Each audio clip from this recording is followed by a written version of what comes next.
నేను సంపూర్ణంగా నేను తీసుకుంటాం. ఈసారి కలిసి పనిచేద్దాం. ఎప్పుడు విడిపోయి మనం పలచన పడిపోయాం. ఈసారి కలిసి ఉందాం, చిక్కగా ఉందాం. అలాగే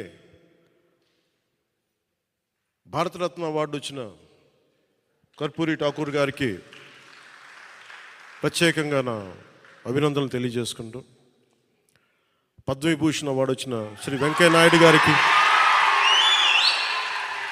ఉపరాష్ట్రపతి శ్రీ వెంకయ్య నాయుడు గారికి, అలాగే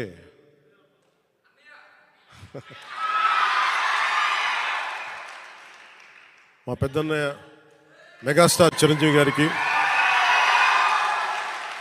మనస్ఫూర్తిగా నా అభినందనలు తెలియజేసుకుంటూ, వైజయంతిమాల బాలి గారికి, మిగతా అవార్డు గ్రహీతలందరికీ కూడా నా అభినందనలు తెలియజేసుకుంటున్నాను.